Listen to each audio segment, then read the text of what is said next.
اسد بخاری بھائی ہیں پشاور سے جی۔ السلام علیکم ورحمۃ اللہ وبرکاتہ۔ حضور یہ حضرت ایوب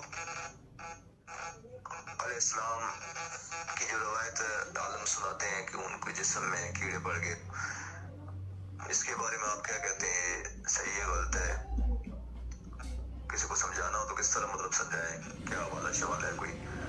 اور اگر کسی نے کوئی عالم کی فضیلت پانی ہو، یعنی وہ درس نظامی نہ کرے، عالم کی فضیلت اس کو مل جائے تو کیا کرے؟ کس طرح عالم بن سکتا ہے؟ جواب عنایت فرما دے، جزاک اللہ خیرا۔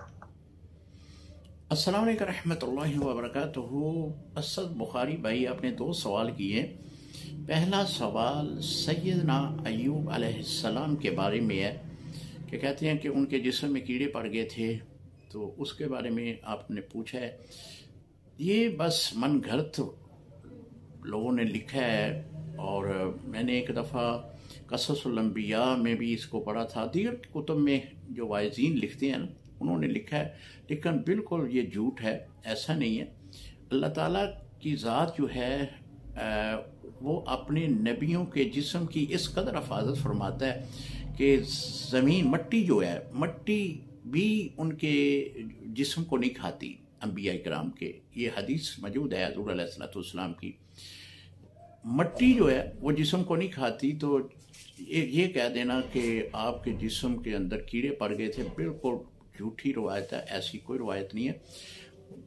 اللہ کے نبی جو ہوتے ہیں ان کے جسموں میں خوشبو آتی ہے، اور یہ خوشبو کا عمل جو ہے یہ قدرتی ہوتا ہے، اور قدرت کی طرف سے ہی ان کو یہ اللہ تعالیٰ نے خاص معجزہ عطا کیا ہوتا ہے کہ یہ ان کے بدن سے خوشبو پیدا ہوتی ہے۔ تو یہ کہنا کہ سیدنا ایوب علیہ السلام ان کے جسم پہ کیڑے پڑے تھے، بالکل جھوٹ ہے، ایسی کوئی بات نہیں ہے۔